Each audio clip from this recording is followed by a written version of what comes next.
నమస్తే, నేను వీణా సాదినేని. మనం ప్రస్తుతం యాగంటిలో ఉన్నాం. బ్రహ్మం గారు కాలజ్ఞానంలో యాగంటి బసవన్న రంక వేస్తుంది, దాంతో కలియుగాంతం అవుతుంది అని అనడంతో యాగంటి గురించి చాలా మందికి తెలుసు. అయితే ఈ ప్రముఖ శైవ క్షేత్రంలో రాయలసీమలో ఉన్న ఈ ప్లేస్లో ఇంకా ఎన్నో వింతలు విశేషాలు తెలియాల్సినవి ఉన్నాయి. అవేంటో వెళ్తూ తెలుసుకుందాం.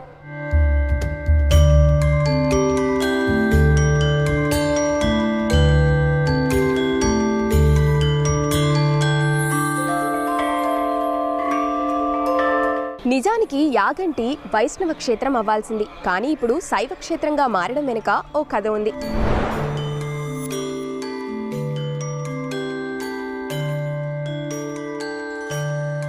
అగస్త్యుల వారు ఉత్తర భారతదేశ యాత్ర పూర్తి చేసి దక్షిణ భారతదేశ యాత్రకు వచ్చినప్పుడు ఇక్కడ వైష్ణవాలయం చేయాలి, విష్ణువును పూజించాలని తలంపుతో ఒక విష్ణుమూర్తి విగ్రహాన్ని తయారు చేసి ప్రతిష్ఠ చేసేదానికి యజ్ఞ హోమాది క్రతువు అంతా చేస్తూ ఉన్నారు. అటు సమయంలో ఆ యొక్క ప్రతిష్ఠ చేయదలుచుకున్నటువంటి విష్ణుమూర్తికి కుడివైపు పాదానికి బొటనవేలు గోరుస్థలం అయిపోయింది. మా ఆగమశాస్త్ర రీత్యా హిందూ సాంప్రదాయం ప్రకారము శిథిలమైనటువంటి విగ్రహాలను పూజించారు. ఆ విధంగా ఆ యొక్క విష్ణుమూర్తిని తీసుకెళ్లి పైన మధ్యగృహలో ఉంచి ఈ విధంగా ఎందుకు జరిగిందో తెలుసుకోవాలనే ఉద్దేశంతో అగస్త్యుల వారు ఆ యొక్క బోలాశంకరుడైనటువంటి శివపార్వతుల కోసమే తపస్సు చేశారట. ఆ యొక్క తపోశక్తికి మెచ్చి స్వామి అమ్మవారు ప్రత్యక్షమై మీకెవరం కావాలో కోరుకోండి అంటే స్వామి ఈ విధంగా ఆలయం నిర్మాణం చేయడం జరిగింది. ప్రతిష్టాకాలంలో అంతరాయం జరిగింది, కారణం ఏంటి అని అడిగారట. ఇప్పుడు వచ్చేసాను ఇక్కడ గంగాదేవి అంటే నీరు ఎల్లప్పుడూ ప్రవహిస్తూ ఉంది కాబట్టి తీర్థ ప్రాధాన్యత గల క్షేత్రం కాబట్టి ఇక్కడ వైష్ణవానికి స్నానం లేదు, శివాలయానికి మాత్రమే స్నానం ఉందని చెప్పారట. అప్పుడు అగస్త్యుల వారు మన భరతఖండంలో ఎక్కడా లేనటువంటి విధంగా ఆది దంపతుల రూపంలో వెలిసి స్వయంభూగా వెలిసి భక్తులకు దర్శనం ఇవ్వడానికి కోరడం చేత అగస్త్యుల వారి యొక్క కోరిక మేరకే ప్రధాన ఆలయంలో శివపార్వతులు ఇద్దరు కూడా స్వయంభూగా వెలసడం జరిగిందమ్మా.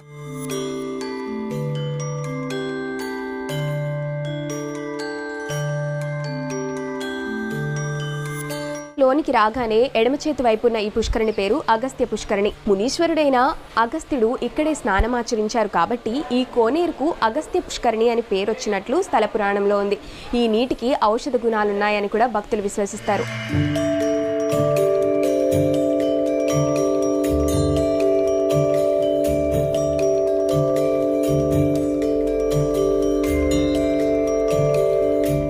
క్షేత్రాన్ని మొట్టమొదట చోళులు చాళుక్యులు నిర్మాణం చేసినట్లుగా వారు అసంపూర్తిగా వదిలివేయడం వల్ల విజయనగర ప్రభువుల యొక్క ఆలయాన్ని పూర్తి చేసినట్లుగా మనకు ఆ గోపురం దగ్గర ఉన్న శాసనాల ద్వారా కూడా తెలుస్తూ ఉంది. నంద్యాల జిల్లా బనగానపల్లె మండలంలో ఉన్న ఉమామహేశ్వర స్వామి దేవాలయానికి ఒక ప్రత్యేకత ఉంది. అదేంటంటే లింగం పైన ఉమా ప్లస్ మహేశ్వరులు దర్శనమిస్తారు కాబట్టి భక్తులందరూ ఎంతో మంది ఇక్కడికి వచ్చి దర్శించుకుంటారు.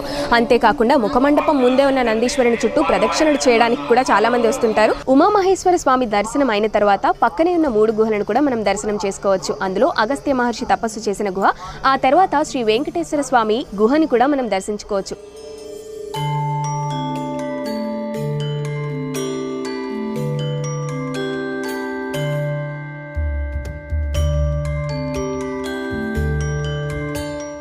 ఈ స్వయంభూ గృహాలయాలము అగస్త్య మహాముని సప్తఋషుల్లో 4వ ఆయనండి. ఆయన చిరంజీవి అనమాట. ఆయన శివపార్వతుల గురించి కూడా ఇక్కడ యాగాలు చేసి తపస్సు చేస్తుంటే రాక్షసులకి కాకులకు అధిపైనటువంటి వాడు కాకాసుడైన రాక్షసులు కాకుల రూపంలో వచ్చి తన యొక్క తపోభగ్నం చేశారమ్మ. అందుకని ఇక్కడ కాకి శనేశ్వరునికి శాపం ఇచ్చారన్నమాట. ఇక్కడ యాగంటి క్షేత్రంలో కాకి తిరగదమ్మ, నవగ్రహాలు ఉన్నమాట. ఈ గృహలోకి వచ్చి దర్శనం చేసిన వాళ్ళకి ఏలినాడు శని, నరదిష్టి, గ్రహదోషాలు ఇటువంటి ఏమన్నా తొలగిదేమో, మనసులో ప్రశాంతత లభిస్తుంది అన్నమాట. ఈ క్షేత్రానికి మొదటిసారి ఈ ముక్కంటేశ్వర లింగాన్ని నందిని ప్రదర్శించి ఆయన ఇక్కడ యాగాలు చేసుకున్నారు. అందుకే యాగంటి క్షేత్రాన్ని ఇక్కడ నామకరణం చేశారు.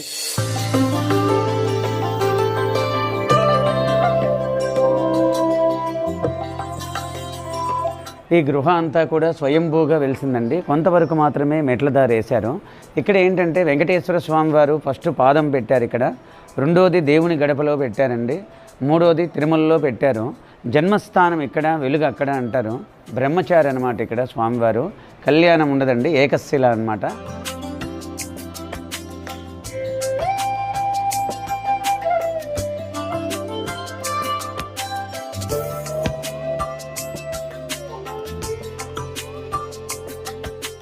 ఇక్కడ బ్రహ్మంగారు తపస్సు చేసుకునేవాడు. ఆయన ఏర్పాటు చేసిన శివలింగం నందీశ్వరుడు. ఆమె అచ్చమ్మమ్మ బ్రహ్మంగారు యజమానురాలు అనమాట. ఆమె ఇంట్లో ఆవులు మేపేవాడు బ్రహ్మంగారు.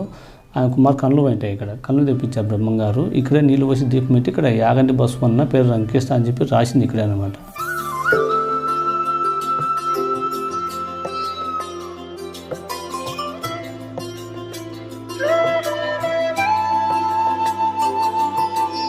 ఈ యొక్క నంది కలియుగాంతంలోకి వచ్చిన నంది లేచి కలియుగాంతం అని చెప్పేసి అన్నారు. ఆ విశేషాలు తెలుసుకోవడం కోసం ఇక్కడికి వచ్చాం. ఇక్కడ సహజంగా ఏర్పడిన ఈ యాగంటి కేవ్స్ కూడా చూసుకోవడం కోసం వచ్చాం. కాకపోతే ఇక్కడ మంచి సౌకర్యాలు మంచిగా ఉన్నాయి. క్షేత్రం కూడా పరిశుభ్రం కూడా మంచిగా ఉన్నది. యాగంటి చేరుకోవడానికి బనగానపల్లె సెంటర్ పాయింట్. అక్కడి నుంచి యాగంటికి 10 కిలోమీటర్ల దూరం ఉంటుంది. కర్నూలు నుంచి వచ్చే వాళ్ళైతే దాదాపు 80 కిలోమీటర్లు కవర్ చేయాల్సి ఉంటుంది.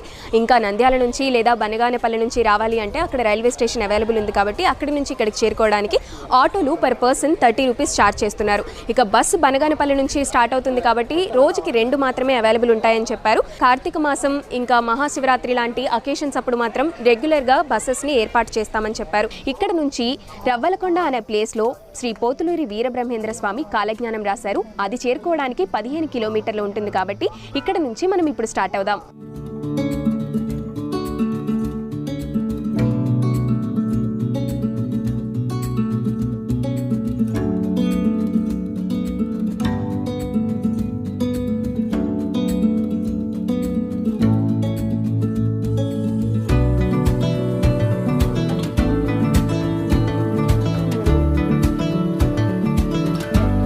మనం ప్రస్తుతం బ్రహ్మం గారు కాలజ్ఞానం రాసిన ప్రదేశంలో ఉన్నాము. ఈ గుహలోనే ఆయన తపస్సు చేయడం, కాలజ్ఞానం రాయడం, అది అచ్చమాంబ గారు చూడటం అన్నీ కూడా ఈ గుహలోనే జరిగాయట. ఈ గుహ నుంచి 14 క్షేత్రాలు చేరుకోవడానికి సొరంగ మార్గాలు కూడా ఉన్నాయి.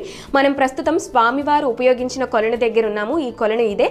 అయితే ఇక్కడ నుంచి కూడా ఆయన ఈ తాగే వాటర్ అన్నిటినీ కూడా ఇక్కడ నుంచే తీసుకునేవారట. ఇప్పుడు దీనికోసం అని చెప్పేసి ఈ దర్శనం కోసం వచ్చే వాళ్ళందరికీ కూడా ఇదే తీర్థ ప్రసాదంగా ఇస్తున్నారు. అయితే మనం ఇప్పుడు ఒక గుహ దగ్గర చూసినట్లయితే ఇది శ్రీశైలానికి వెళ్ళాల్సిన దారి అని చెప్పేసి కూడా నేమ్ బోర్డులో ఉంది. అండ్ ఇక్కడ ఎక్కడికి అక్కడ నేమ్ బోర్డ్స్ పెట్టారు. ఎందుకంటే ఇక్కడికి వచ్చిన తర్వాత చాలామంది కన్ఫ్యూజ్ అయ్యి 2 డిఫరెంట్ వేస్కి వెళ్ళిపోయే ఛాన్స్ ఉంది. అండ్ మనం కూడా స్టార్టింగ్ వచ్చేటప్పుడు అక్కడ 2 వేస్ కనిపించాయి. లోనికి దారి అని ఉంది కాబట్టి దాన్ని ఫాలో అవుతూ మనం ఇలా వచ్చాం కాబట్టి ఇవన్నీ చూడగలుగుతున్నాము. అటువైపుకి వెళ్తే 14 క్షేత్రాలు చేరుకోవడానికి గుహలు, సొరంగ మార్గాలు అని చెప్పాం కాబట్టి అటువైపు డైవర్ట్ అవుతాము. సో చాలా జాగ్రత్తగా వాటిని ఫాలో అవుతూ రావాలి. ఇంకా ఈ గుహ నుంచి వెళ్ళాలి అంటే మహానందికి వెళ్తారు. ఆ గుహ నుంచి వెళ్ళాలి అనుకుంటే ఇంకొక పుణ్యక్షేత్రానికి ఇలా మహానంది, శ్రీశైలం ఇంకా అన్ని ప్రదేశాలు దైవక్షేత్రాలు అన్నిటికీ వెళ్ళిపోవచ్చు. ఇక్కడ అసలు చాలా అంటే చాలా సఫికేటింగ్గా ఉంది. అండ్ చెమట కూడా చాలా ఎక్కువగా పడుతుంది, గాలి లేదు. దానికి తోడు ఇక్కడ అంతా నీరు ఉండటం, ఈ బురద నీరులోనే చాలామంది జనాలు ఇక్కడికి రావడం, ఒంగుని రావాలి. మెయిన్ ఇంపార్టెంట్ థింగ్, ఇది తలకి తాకేస్తుంది కాబట్టి దెబ్బలు తగిలించుకోకుండా అడుగులో అడుగు వేస్తూ జాగ్రత్తగా రావాలి. ఇది బురద నీరు కాబట్టి జారే ప్రమాదం ఉంది కాబట్టి అన్నీ చూసుకోవాలి. ఇవి పెద్ద లోతుగా లేవు. అండ్ ఇప్పటి వరకు వర్షాకాలం అయినా కూడా కొంచెం నీరు వచ్చాయి కానీ ఇప్పటి వరకు ఎవరికి ఎలాంటి బ్యాడ్ ఇన్సిడెంట్స్ కూడా జరగలేదని ఇక్కడ వాళ్ళు చెప్పారు. ఏదేమైనా బ్రహ్మం గారు ఇక్కడ కాలజ్ఞానం రాశారు కాబట్టి ఈ ప్లేస్కి ఇంత ప్రసిద్ధి వచ్చిందనమాట. అండ్ మోరోవర్ ఇక్కడికి వచ్చే వాళ్ళందరూ కూడా 10 రూపాయల టికెట్ తీసుకొని ఇక్కడికి లోపలికి రావడం, ఇవన్నీ సందర్శించడం, బయటకు వచ్చిన తర్వాత ఇక్కడే ఇదంతా చేశారా అని చెప్పేసి ఆయన రాసిన శిలాఫలకాలు అన్నింటినీ కూడా అక్కడే ఏర్పాటు చేయడంతో వాటిని చదువుకుంటూ వెళ్ళిపోతున్నారు. సో ఇది ఇక్కడ పరిస్థితి. ఇది రవ్వలకొండ. రవ్వలకొండ అంటే రవ్వలు అంటే వజ్రాలు. ఈ రవ్వలకొండలో స్వామివారు ఈ మర్రి చెట్టు కింద ఆవులు ఆపేసి ఒక గీత గీసి ఇక్కడ దగ్గరలో ఉన్న గుహలోకి వెళ్ళి కాలజ్ఞానం రాసేవారు. 1600 శతాబ్దంలో ఈ వజ్రాల వెలుతురులో ఈ వజ్రాలు తీసుకుపోయి ఆ గుహలో పెట్టుకొని ఆ వెలుగులో కాలజ్ఞానం రాసేవారని చరిత్ర చెప్తా ఉంది. ఇక్కడ దాదాపు 12 సంవత్సరాలు స్వామివారు కాలజ్ఞానం రాస్తూ ఇదంతా తిరుగుతూ సంచరించేవాడట. స్వామివారు ఇక్కడ రాసిన గ్రంథాలు ప్లస్ యాగంలో రాసిన గ్రంథాలని అచ్చమ్మ గారి ఇంట్లో ఒక పాత్రలాగా తీసి అక్కడ నిక్షిప్తం చేసి స్వామివారి చింత చెట్టును నాటడం జరిగింది. ఎప్పుడైతే కలిగి అంతం స్టార్ట్ అవుతుందో చింత చెట్టుకు చిరుమలలు పూస్తాయి అని, యాగంటి బసవయ్య అంతకంత కలిగాంతమందు కాలుదువి లంక వేస్తారని చెప్పడం జరిగింది.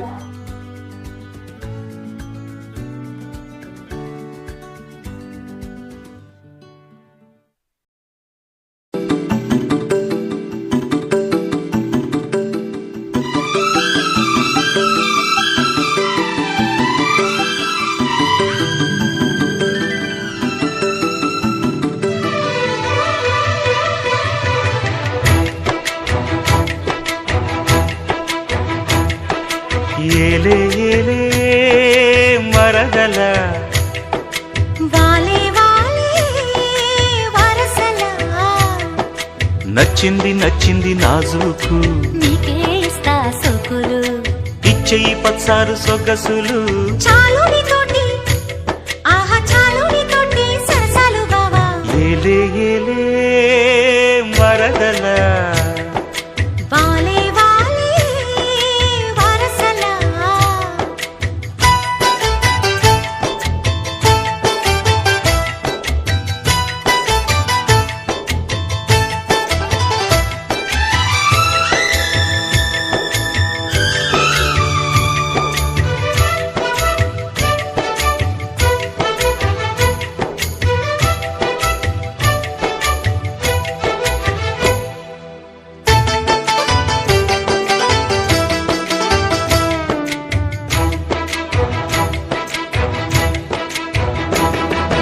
ఘాటపు గుబ్బలు కదలగా కొలికేవు మాటల చేటల మరదల వేటడి చూపులు విసురుచు మురిసేవు వాటపు వలపుల వరదలా చీటికి మాటికి చలకేవు చీటికి మాటికి చలకేవు మట్టి బూటకాలు మాని పోవే బావా చాలు చాలు నీతోటి ఆహా చాలు నీతోటి సరసాలు బావా ఏలే ఏలే మరదల వాలే వాలే వరసలా నచ్చింది నచ్చింది నాజూకు నీకే ఇస్తా సోకులు ఇచ్చేయి పచ్చారు సొగసులు చాలు నీతోటి ఆహా చాలు నీతోటి సరసాలు బావా ఏలే ఏలే మరదల వాలే వాలే వరసలా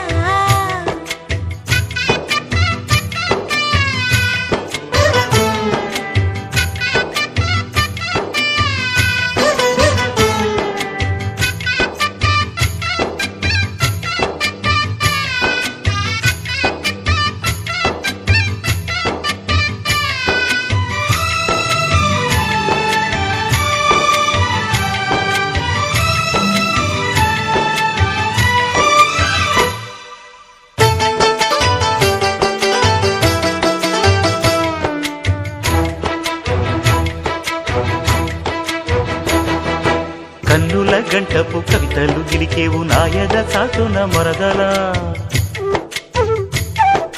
పాడని పాటల పైటలు సరిదేవు పల్లవి పదముల తరువులా కంటికి వంటికి కలిపేవు